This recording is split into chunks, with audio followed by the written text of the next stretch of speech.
Welcome to Artificiality from Helen and Dave Edwards. Artificiality is dedicated to understanding the emerging collective experiences we humans are having with AI and our fellow humans. Our work is grounded in the sciences of artificial intelligence, collective intelligence, complexity, neuroscience, and psychology, and framed through the lens of design, philosophy, and systems thinking. We're on this learning journey too, so we strive to find the frontiers, to ask the best questions, and to stay curious. We hope to open minds and empower people to experience our complex age in new, creative ways. To gain the full Artificiality experience, please subscribe at artificiality.substack.com to receive our full publication of audio, video, and written content. Please check out our work as Sonder Studio at getsonder.com and reach out with any comments or questions via email at hello@getsonder.com.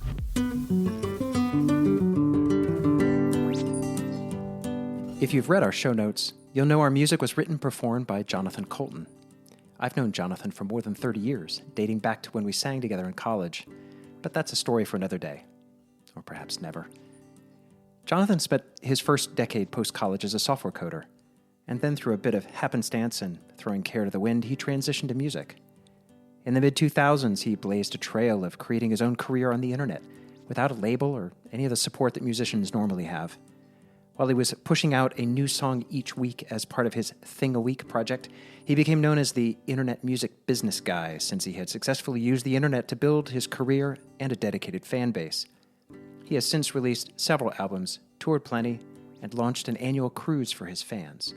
Throughout his career, technology, and specifically AI, has been a theme, starting with the song Chiron Beta Prime in 2006 about a planet where all humans have been enslaved by uncaring and violent robots. During this interview, we talk with him about his 2017 album, Solid State, which is well described by writer Emily Nussbaum, who wrote, quote, "Jonathan's latest album, Solid State, is like so many breakthrough albums, the product of a raging personal crisis, one that is equally about making music and living online, getting older, and worrying about the apocalypse. A concept album about digital dystopia, it's Coulton's warped meditation on the ugly ways the internet has morphed since 2004.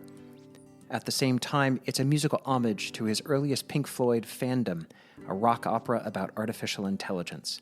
It's a worried album by a man hunting for a way to stay hopeful." In this interview, we talk with Jonathan about how he feels about Solid State now, his reaction to generative AI, and his experiences trying to use generative AI in songwriting. We're grateful to be able to grab Jonathan just before he left on tour with Aimee Mann. We hope you all take time to listen to Solid State and catch him live.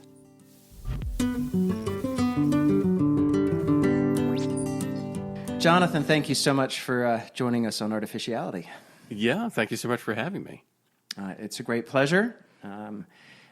Let's start off with a question. I was listening to your 2017 album, I think it was, Solid State, again recently, and one of the lines definitely caught me.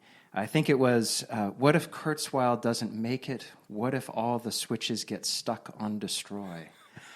And given the fact that last week we put out something about existential risk, this seems to be a pretty appropriate topic.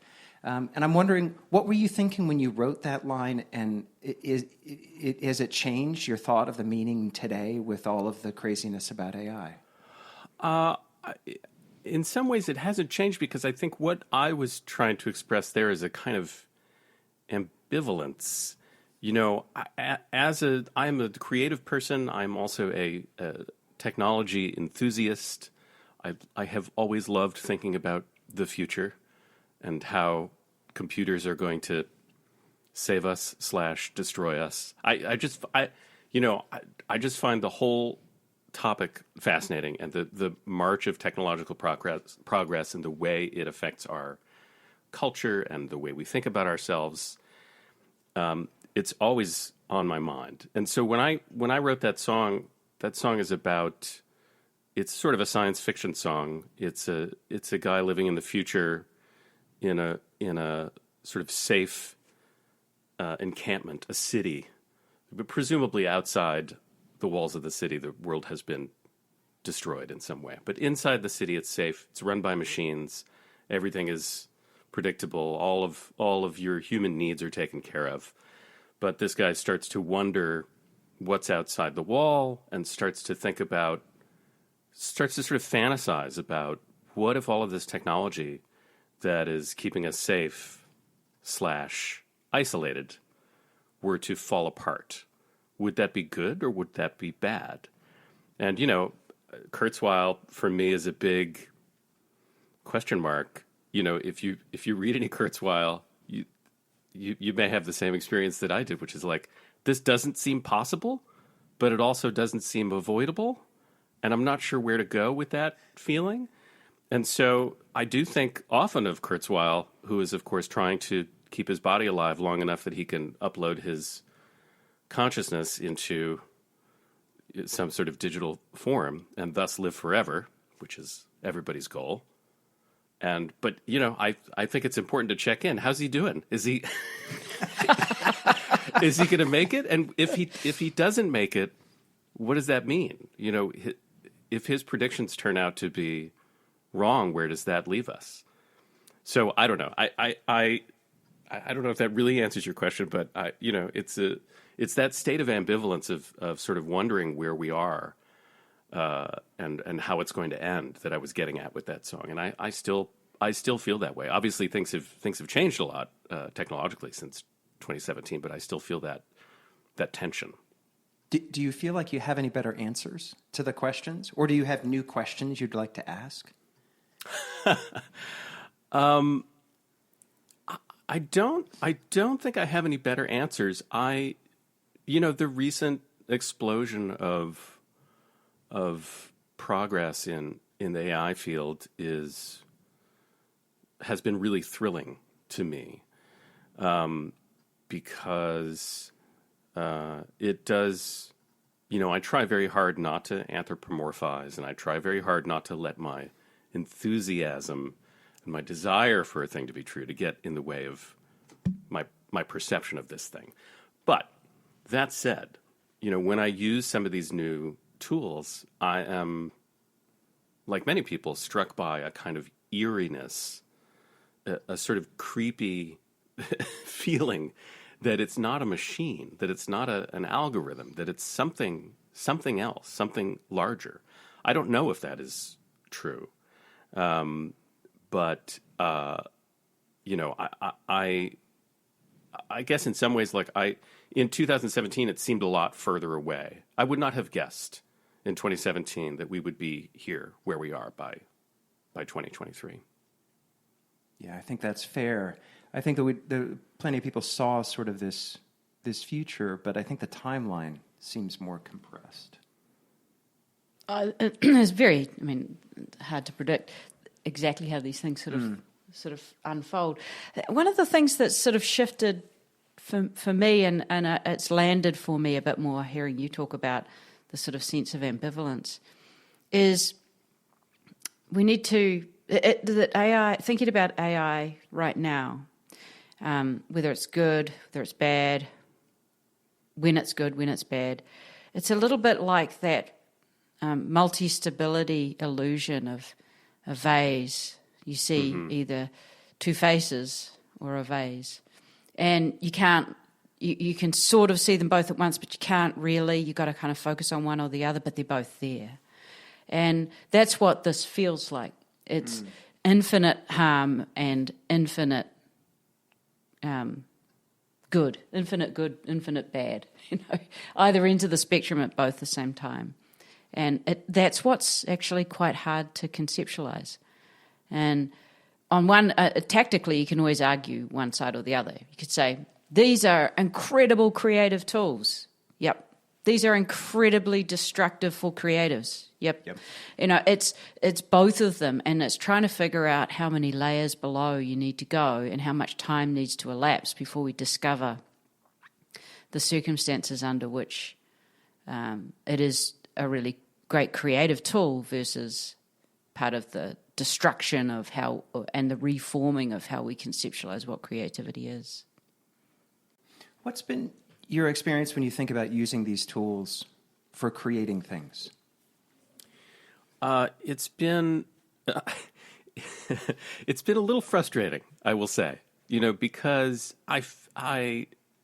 the progress that has been made, seemingly in a very sudden fashion, in text, in conversation, in the expression of ideas through text, and in images, obviously also fantastic advancements. Music has trailed.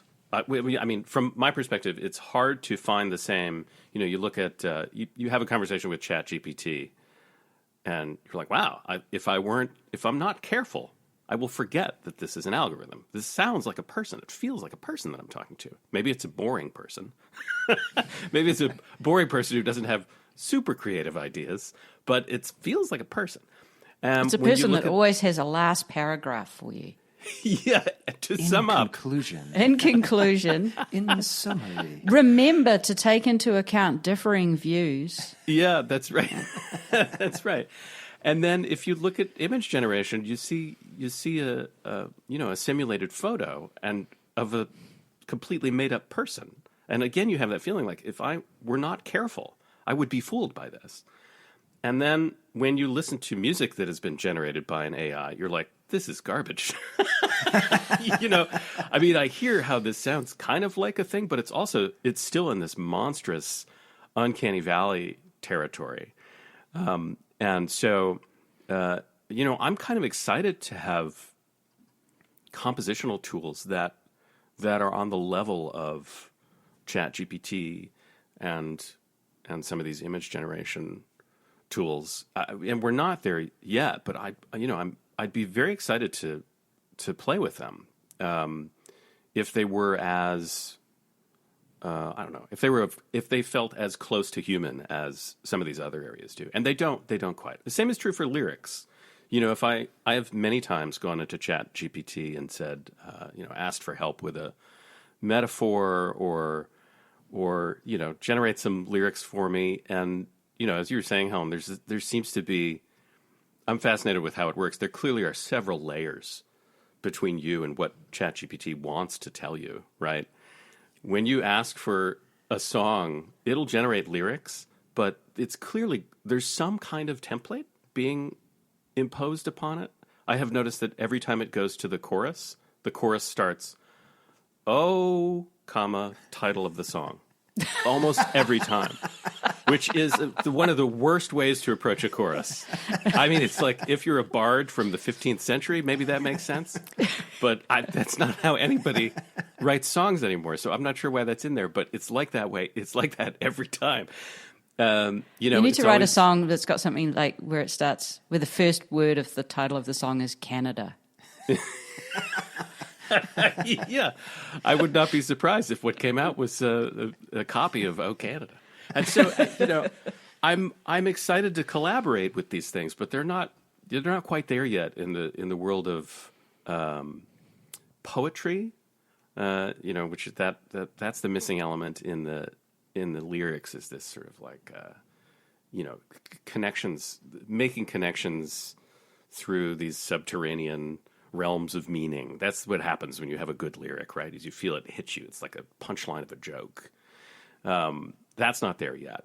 And musically, it doesn't, it's still sort of struggling between these two poles of complete chaos, the complete chaos version of creating music and the completely regimented, boring way of creating music. And it's in between in this uncanny valley that's very, very hard to collaborate with. Yeah, you're right. It's sort of you can have these. I mean, there are composers, that had some level of chaos, right? That was kind of their thing. Mm-hmm. But it does seem like it's kind of in those bizarre endpoints. Do you have any thoughts about why? Like, why is it so much harder to think of a melody, or why is it so underperforming? Creating a melody than it is writing a paragraph? I'm not sure. I was thinking about this the other day. I think it might have something to do with the source material, with the data that's going in. Because when you think about it, text there are so many words online in digital form in a certain order that you can scrape and dump into a database. But when you think about what music is, a song is many things. It has a melody, it has lyrics, it has usually multiple instruments playing different parts. It has a voice, a certain voice singing it in a certain way, and it's not, the melody that you write down on a page is not the same melody that you sing. There are all these embellishments that humans make that we sort of naturally do without thinking about it when we see notation. And then underneath that, there's this underpinning of the sort of the harmonic content of the song. What are the chords? How do they move? And then there's also the sort of like vibe of the song, the sound of the instruments. What does it remind us of? What other songs, what other genres does it pull from? All of that stuff is in there, and none of it is really well, I don't want to say none of it, but I would venture to say that the database of all that stuff that's encoded in a digital way that a machine can understand is not quite as available. Which is why I think some of the most interesting stuff that you get musically is the stuff where they sort of take the digital samples themselves and treat them like words in a text, right? So given that we've heard these samples so far in this context, what's the most likely next sample? The same way a large language model works, but with samples instead of word tokens. And so that's when you start to get a thing that has that sort of creepy feeling of that ChatGPT does, that there's sort of an intelligence behind it, but it doesn't have the other layers that ChatGPT has, which is to say, like, hey, dummy, every song needs to have a verse and a chorus, right? It can't just ramble on forever and ever. Like, it needs to have a structure. It needs to have a harmonic pattern that repeats. It needs to make sense. The music needs to match, the feel of the music needs to match the feel of the lyrics. All of these things, and so that's I think part of it is just that what's happening in music is a lot harder to encode digitally. All these different layers of what's happening in a piece of music than text is. Or there's something about the way that encoding happens that makes the decoding more difficult. So I'm thinking about how we can conceptualize a language like English being statistically represented. We can conceptualize that, and we can understand that when the scale is, we can look at the architecture of a transformer. We can understand the scale of what's changed with these networks into the billions of parameters, and we can see that we can understand. We can get our heads around the fact that even at this monster scale, that it's still a statistical learning process that. Most of the time when it's decoded and put back together again actually makes sense to us, because it is just dealing with word tokens. Yeah. With something like music, you can see that it actually needs more layers of something, that it needs a different process of abstraction to be able to recombine all of these different modes, because you're doing more than just recombining word tokens, even if there's snippets of music, the chord structure and the rhythm and the thing that it pulls from your own imagination. Those are all much more, they're harder to statistically sort of interlink. And the combinatorial space of it means that you actually need more almost judgment and tightening to figure out what's actually truly valuable, not just kind of literally noise. I wonder if there's almost, it's pointing towards that, the fact that we do more with music as well, that there's more going on in a song for us than there is in an article of news. Yeah, I think there's something to that, and I mean, it's a very much apples and oranges comparison, music versus text or conversational text or written text. But I think you're onto something. Is that the something as complicated as a song, even a pop song that's 2.5 minutes long, is, I think, a multi-dimensional work. It's got many layers. It's got many references pointing in many different directions. There's the pure what are the notes, right? But that is not a song. In the same way, like what are the words is not a novel. I mean, ChatGPT can't really write a novel, or not one that makes any sense. And I think that it might be that and I'm not saying that the song, it's as hard to write a novel as it is to write a song. I think they're two completely different tasks. But from the perspective of this level of complexity, I think you're onto something. It's not a thing that it's not a thing that a model can hold in its head yet. Yeah, I'm sort of thinking through artists and thinking, like, what would a Pink Floyd song look like as right. just written down on paper versus what is it like to listen to it?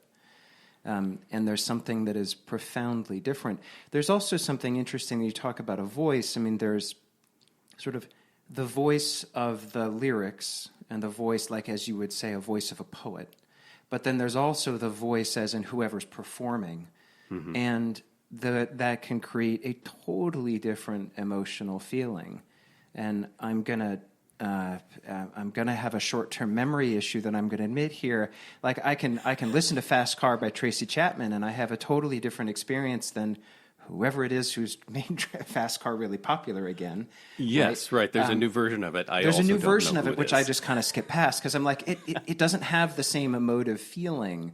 Like, there is so much more to it. There is something about a song and something about a novel and writers that comes through in a different way. And maybe we don't understand it. I guess there's also the possibility that at some point AI could help us understand that better. But that's definitely one of those sort of utopian concepts that AI can actually computationally dissect what is so close to being spiritual. Listening to songs for sure. Yeah. And all that said, I will say that even I'm thinking right now about, is it? I think it's Google Jukebox. I think it's called. I don't know if they're. I don't know if they're still working on it, but they're. Recently I was looking at a webpage of Google Jukebox examples, and it seemed like it was a couple of years old. But there were, it's a thing where you plug in an artist, you can sort of search the database for artists that it has done, right? So in other words, like give me a song, give me a Bob Dylan song, and it will try to make you a Bob Dylan song. And when you listen to it, it sounds like. Do you remember those really early? What was it called? It was like a deep dream. No. It was image generation stuff. The image generation where they were. Yeah, it was Deep Dream, wasn't it? It was because it was put together to show what a neural network was seeing, if you like. Yeah, and if you remember, those images were literally monstrous. You would have like it would generate people with eyes, with thousands of eyes, and then each one of those eyes had thousands of eyes, and there were mouths inside them. It was just kind of like it had all the pieces of the world, but it was putting it together in this chaotic, trippy, psychedelic way. And that's what Jukebox sounds like to me. Is like, hey, if you were on acid and you were listening to Bob Dylan, that's maybe what it would sound like to you. And which is to say, like, it's horrible and you would never choose to listen to it. But there are moments where you're like, oh, that sounds like Bob Dylan. And that I think is really thrilling. And that is the kind of thing that I want more. I want to be able to access more readily with the musical side of AI. I want to get to those exciting little insights. I feel like I'm going to get out of my skis here. We need to call our resident neuroscientist to sort of pop in for a quick advice moment here. But those deep dreams, and when you say it was like psychedelics, they do look like what researchers who study psychedelics put out as being visual, examples of visual disturbances that happen in the lower models of your generative models of the brain, right? They show this is what a psychedelic does to your visual cortex when it's trying to pick up lines and segments and corners and circles and what have you. And maybe, and it's one of the theories being that it's sort of resetting and changing the weights in the model. It's like you can access a different. It's like that's what you want to do. You want to be able to access a deeper level of your own consciousness and a deeper level of your own generative models to be able to play around with different ways of constructing a song with different levels of creativity. It's I think yet again another fantastic example of where AI can potentially just keeps exposing more of our intelligence by exposing the math to us, which is what it did with bias and fairness. But now there's something really different this time about even just ChatGPT exposing a different way that you think about building up language yourself, that you think about what's novel, what's valuable, what's funny, what's thought-provoking. That's all coming from something that's completely not conscious. It's just pulling huge correlations. And it still seems to me that the real special thing is the fact that our consciousness is the bit that kind of values it. It says, this is just awful noise. It's monstrous. I'm going to take it and do something else with it now. But I think it feels like everything's just like AI is coming up from the bottom, getting more creative, more reasoning, while humans going further down saying, let's have a look at this creativity. Let's have a look at this reasoning. What actually is it? Yeah, no, I think that's true. I every time I see, an angry diatribe from a creative person saying, these large language models are not creating anything. They're not creative. They're not doing anything like what I'm doing. They are statistical models of language. It's impossible that creativity comes from that.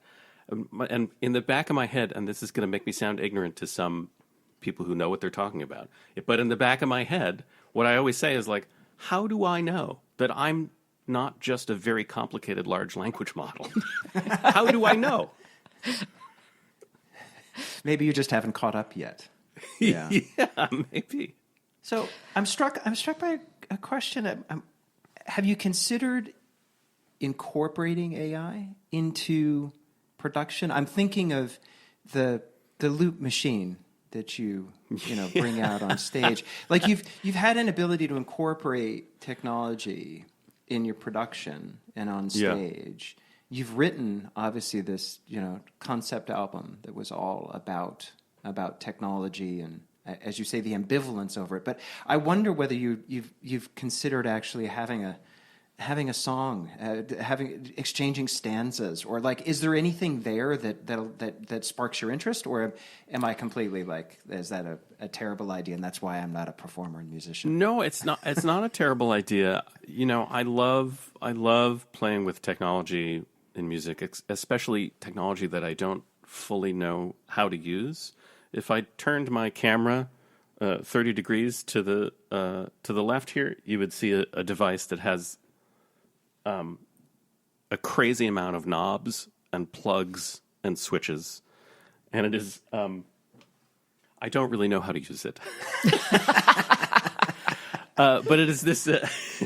It's a bunch of electronic gizmos chained together. It's a synthesizer. It makes noises in various ways. You can change all these parameters and hook up various inputs, hook up all the inputs to all the outputs however you want, configure it in all these different ways. And one of the reasons I like using it is because I don't know how to use it, and it's a very different kind of composition tool. When I'm writing a song, I have a destination in mind. I'll noodle around on the guitar, and then I'll say, okay, here's an idea. I know what kind of song this wants to be. I know how I'm feeling right now. I know how the song the feeling that the song is suggesting. I can think of a situation that I want to write about to get at that feeling, and then I start to head toward that goal. With this crazy synthesizer device, it is much more like getting dropped somewhere in the middle of the world that you don't know where you are, and you're wandering around in the wilderness and finding interesting things. Because you don't have I can't have a destination because I'm not smart enough to make the thing do what I want. So I make a lot of random choices, and if there's something that's cool, I'm like, hey, I found this cool thing, and then I might capture it and take it and use it somewhere. And for me, it's it's an expansion of my ability to be creative, because it allows me to create in spaces that I don't understand, and it sort of frees me from any internal editing that I have about what is a note, what what is a melody. It allows me to get to different places, and there's something about AI that I'm very intrigued about using in that way. Is to say, like, I don't necessarily want AI to give me a finished Jonathan Coulton song, but I'm really interested in having something that can present me with some musical ideas that I might be able to incorporate. I don't think there's anything that's quite there yet, because again, it's a little too chaotic to figure out what to do with it, and it's so ethereal. You can't quite put your finger on what it is that you like about it, and you can't quite extract it in a way that you can then use in your own piece of music. So, but I'm very interested in that. Yeah, it sort of gets to a phrase that we both like, that we used in our recent piece about meaning, which is serendipity surface. Like, what you're describing is the ability for it to give you ideas that you wouldn't have come across before. Like your normal process of sitting with a guitar and playing and thinking and, and having like that creative journey. And then you turn around and start, pushing knobs or you're pushing buttons and turning knobs on your synthesizer machine. And suddenly there's something there that you wouldn't have expected. And there's sort of this serendipity moment of, that makes me think of this thing over here that I might want to go do. Yeah. And I think it's intriguing for me to use generative AI in that way, like give me some ideas that I wouldn't have thought of before. Where is it through the mass network of training data? Is it coming up with something that I wouldn't have understood or thought of? And so that can feel quite creative, just in whether it's writing or it's just thinking about a new way to solve a problem. It can be creative because it's coming up with something that I wouldn't normally do. Yeah, but It's interesting. The way you described that process is kind of fascinating to me because, one of the things that we spend a lot of time thinking about and coaching people through is this idea, this dilemma of that inherent in every decision, which is the explore-exploit trade-off. Every single thing we do is always coloured with this: am I going to go and explore and find something new, or am I going to use what I already know? And that's just everywhere. And the way you described artificial intelligence then, that process of exploring, sure, it's increased your exploration space just vastly, just enormously. And yet it's not necessarily, that's not useful without something that allows you to know that it's valuable and to be able to exploit it. There's almost this hidden assumption that we're kind of revealing, which is when we're exploring just with non hyperdimensional artificial intelligence tools, we've got a greater sense that's smaller, but we've got a greater sense up front, this is something that's of value. It's new, sure, I know that, but this is something of value. Now I'm going to settle down and actually have the stable set of whether I'm going to go and develop it further or plug it in here, whatever it is. But when you're diving, or when you're moving around this monster space, where the exploration has become so vast that it's almost like we need a cognitive. There's something about the way that we judge the value of that. How do we want to use it? Is it valuable? And here the mathematicians talk about this, that computational power has enabled them to see many, many proofs they could do. And mathematics and the machines sometimes can do them. But they actually have to choose what they think is interesting.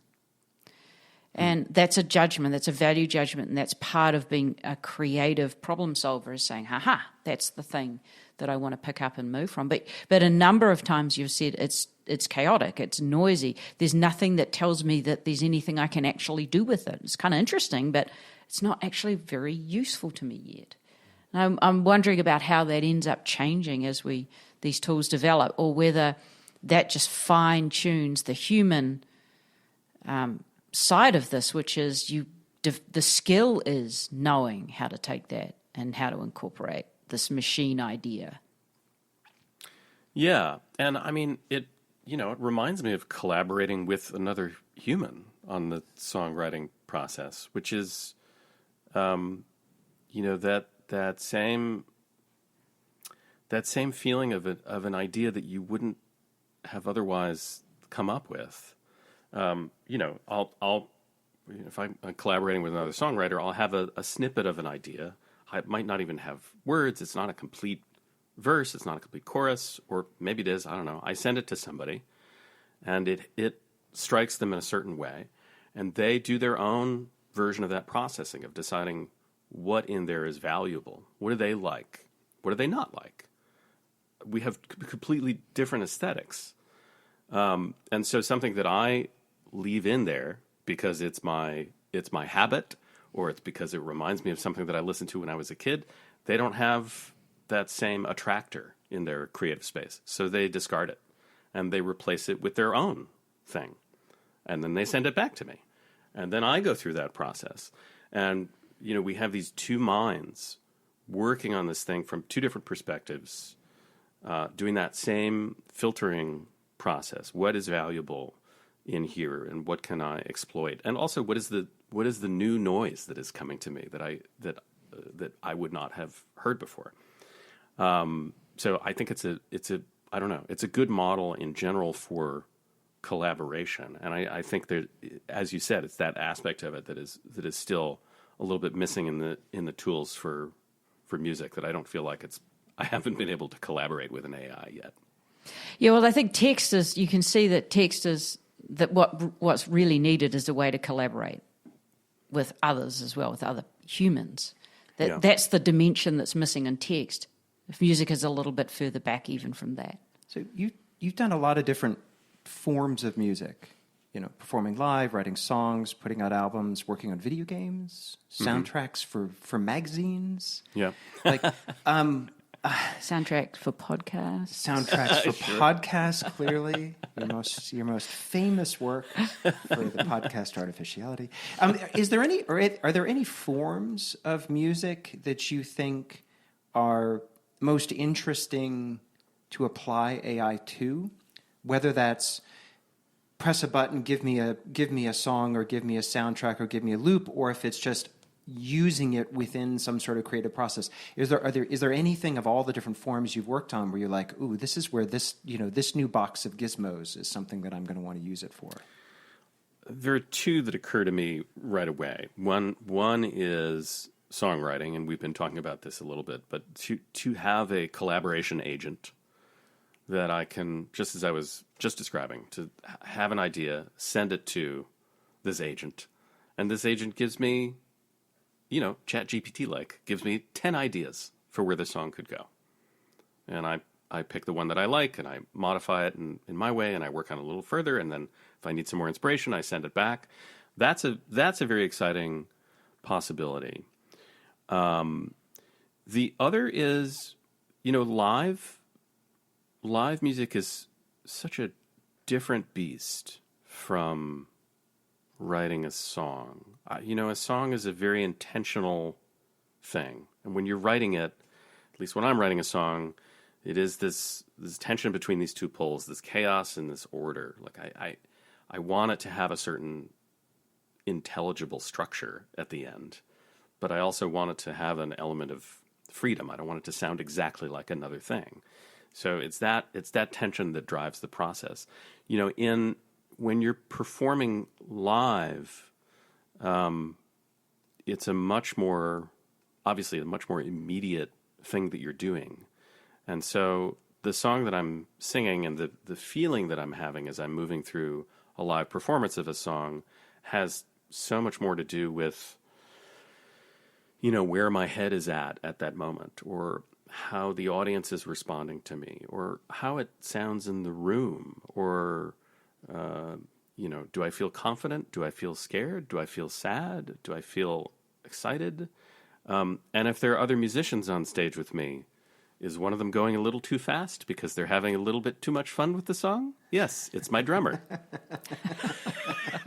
But I love it because I follow him, and then I am taken over by that excitement.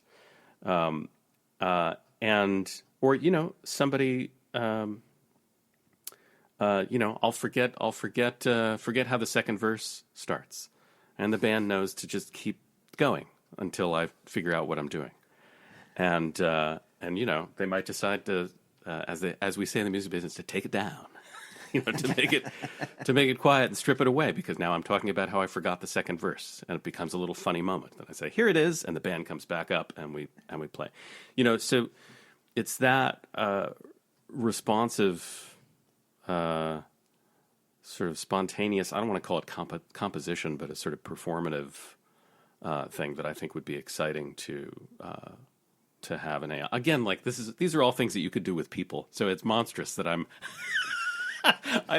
wishing for a computer that I could do this with instead of people that I could already do it with. But that's the thing that excites me, I guess.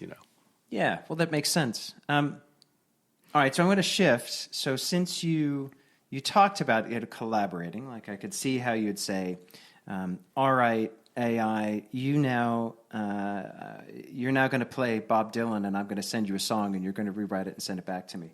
In order for that to happen, obviously the AI has to listen to every single song Bob's written, and study it and compare it against everybody else's. And I would love to hear your point of view on the ingestion of songs and the issues for copyright. You're someone who built their career in a novel, if not unique way on the internet. And you've thought a lot about copyright issues. You had quite a high publicity moment of getting one of your songs ripped off by Glee. Yeah. So you've been around this topic of what does it mean to be an author, to have rights, to think about novel ideas of recreating songs, of covering a song, and whether your covering of that song is uniquely yours or not. And so I'm really interested to see what you think about this topic in relation to all of these training models and what it means.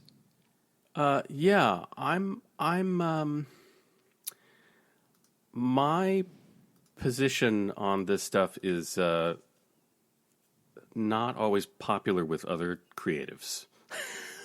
Great. I have gotten into arguments with people about this sort of thing before. Again,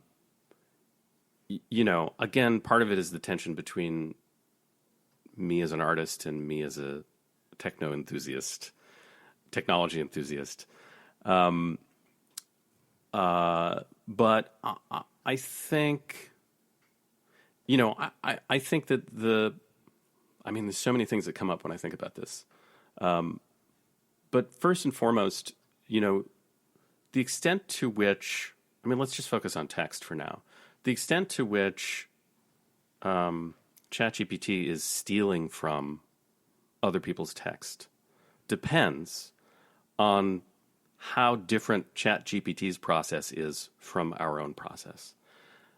In other words, we are also scraping content from the world. This is what we do. We are machines that scrape content and store it and make large databases of it and make random connections between different points in that data. And then when we create, we draw upon that database and those connections. So again, like this is a, I don't want to sound ignorant to people who know how AI actually works, but there's something about it that feels like a very familiar process. And so, when I think about some AI database containing my work and using my work to generate other work, it doesn't feel too much different to me from somebody who's a fan of me, among many other people that they are fans of, who is writing a song. And, in my own creative process, I'm always, you're always looking for something that sounds new but also familiar. And sometimes what happens is you accidentally steal a thing. I mean, in the writing process, it happens all the time. You're like, oh man, this melody is great. And then you play it for a friend and they're like, yeah, that's the bridge of this Sting song. And you're like, oh, oops. That's why I like it so much. And then if you have integrity and it's too similar to another thing and it would embarrass you to have a thing out there that is too similar to another thing, you throw it away and you come up with another idea. Sometimes you don't realize until it's out and then you get sued. I mean, this happens all the time. Sometimes I will literally use a song as a model. Like, I want to write this kind of song. I'm not going to copy this song, but the feeling I get, even maybe the tempo and the sort of rhythmic content of it, I want to do a song like that. And so I will specifically set out to do that. So I think that, the idea that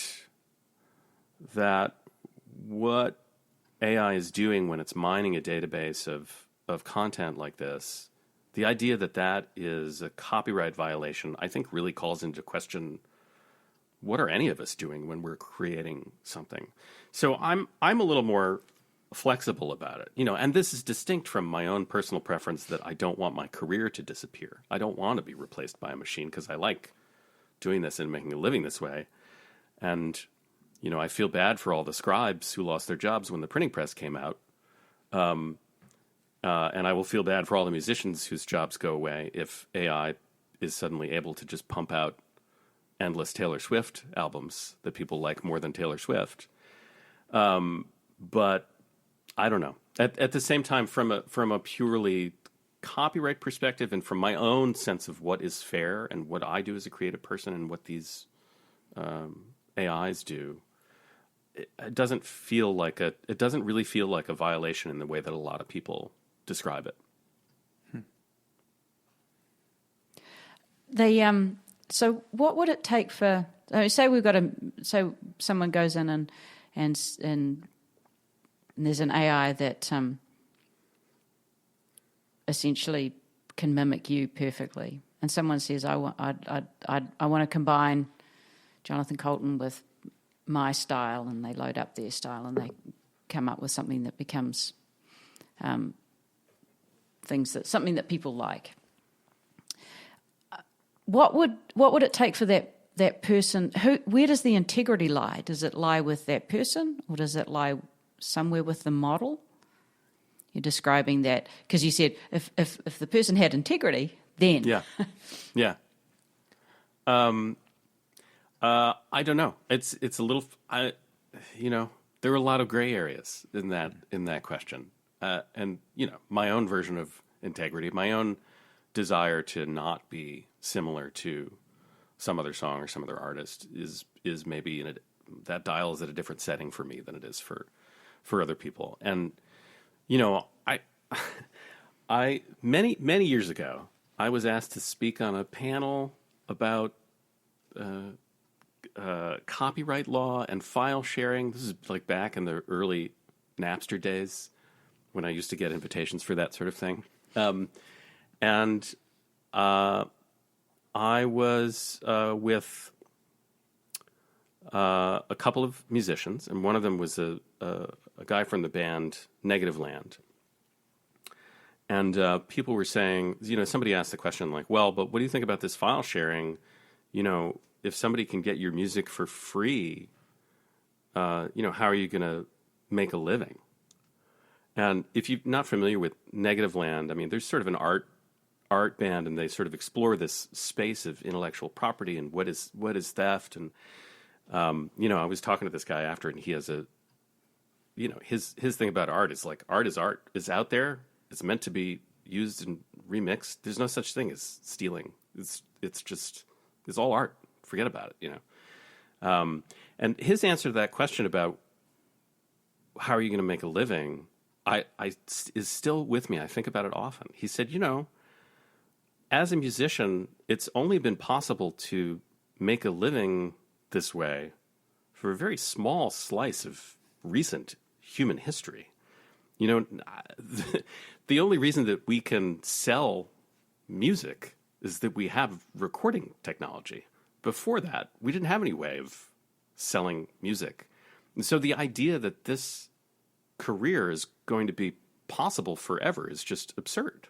I mean, I don't, he's kind of like, I don't want my job to go away, but the idea that I should be entitled to take a piece of art that I made and restrict it in such a way that people have to pay me money to consume it, or be inspired by it, or take pieces of it and use it in their own art, or copy it outright, is kind of a crazy idea. And I think there's a lot of interesting stuff in that. And I think there's a lot of, again, it's the difference in my head between like the part of me that just wants art to be art and sort of run wild and free, and the part of me that has a mortgage on a house in Brooklyn and needs to be able to pay that mortgage. There's definitely a tension between those two things. So in answer to your question, I don't know what it would take to make me put my foot down, but I don't feel entitled. I feel very lucky to do this for a living. I don't feel entitled to do it forever. I would not be surprised if it's not possible for me to do it forever. Not just because technology is going to take my job, but because I'm going to get old and people are going to stop listening to me. That already happens to everybody. So I don't know. I guess the answer is I'm sort of more excited to see where this stuff leads than I am concerned about holding on to, whatever weird hegemony I have, whatever control I have over people's ability to consume and reuse my art. I guess I have one final question for you.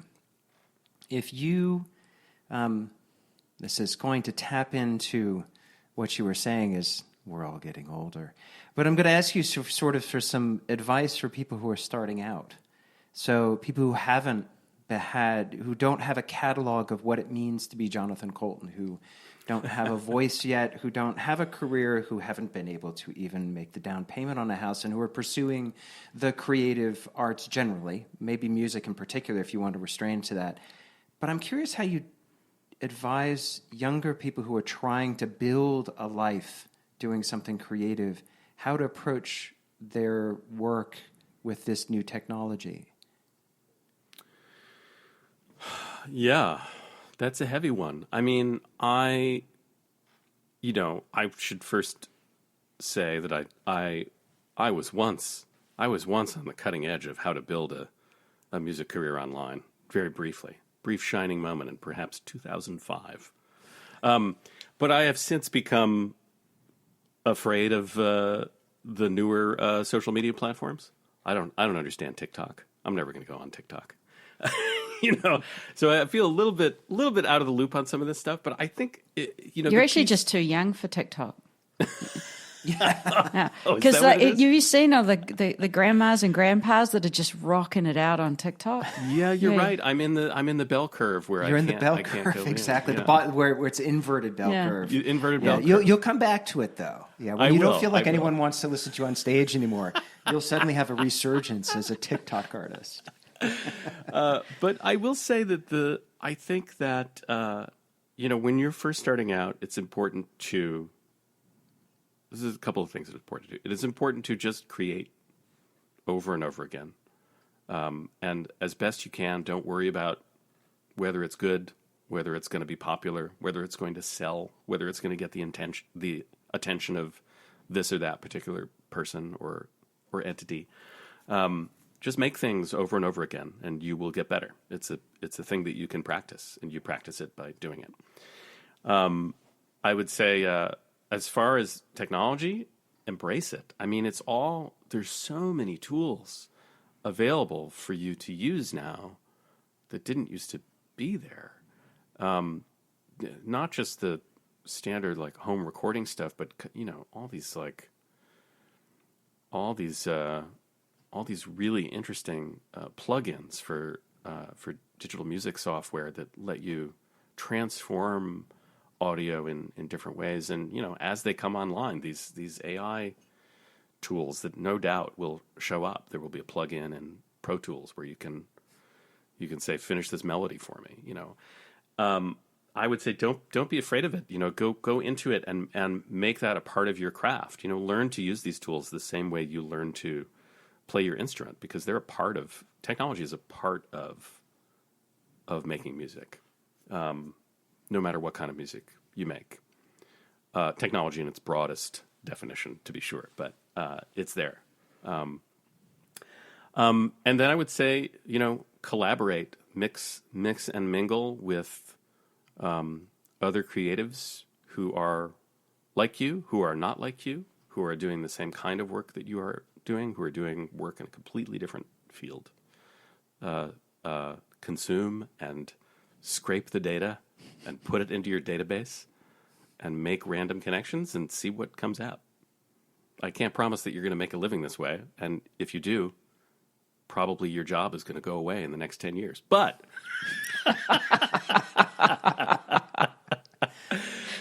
but take out that student loan. Spoken with such profound Gen X cynicism.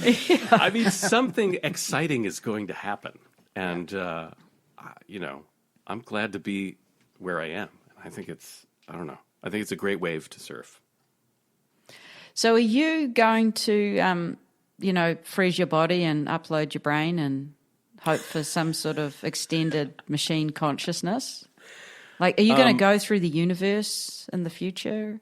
Fingers crossed. I wouldn't mind if it came to that. Although I'm such a lazy person, I don't even have it in me to take the vitamins that Ray Kurzweil is taking. I don't have it in me to take care of my body currently. So I might not make it across that technological bridge. I appreciate his commitment to the bit, that he really is working on it.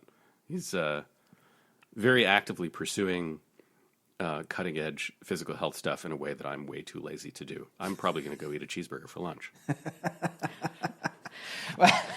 And I do wish that if I were to be able to freeze my brain, at least I could have frozen my cognitive function maybe 10 years ago. Because as I record these podcasts, the number of times that I'm now having slight memory lapses in them and so forth, I don't want to freeze that. Do I really want to freeze the memory lapse? Well, philosophers of death, they're one of the big questions is, well, when is the right time to upload your brain? Should have done it 20 years ago. Yeah. Well, maybe there will just be a knob that you can adjust. It's the entirety of your consciousness. How difficult could it be to extract a smarter you? Well, it might be just like that machine behind you with all those knobs and dials. You just turn up the empathy a bit. That's right. Turn up the empathy. Turn down the cheeseburger. Hey, that's a side. I can see that being your next song. Turn up the empathy, dial back that cheeseburger, baby. Well, thank you so much for joining us. This has been a great conversation. And thank you again for being the house musician for Artificiality, if you will. I'm pleased and honored to be thus. Thank you for having me. Well, and let's hope that the switches don't get stuck on destroy. Agreed. Thanks for listening. If you enjoy our podcast, please subscribe on Substack or your favorite podcast platform. And please leave a positive rating or comment. Sharing your positive feedback helps us reach more people and connect them with the world's great minds. Seriously, a review on Apple Podcasts is a big deal. And if you like how we think, then contact us about our speaking and workshops and human-centered product design. You can learn more about us at getsonder.com, and you can contact us at hello@getsonder.com. You can learn more about making better decisions in our book, Make Better Decisions: How to Improve Your Decision-Making in the Digital Age.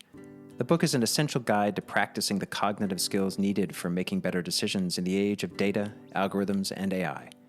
Please check it out at mbd.zone, on Amazon, bookshop.org, or place an order through your favorite local bookstore.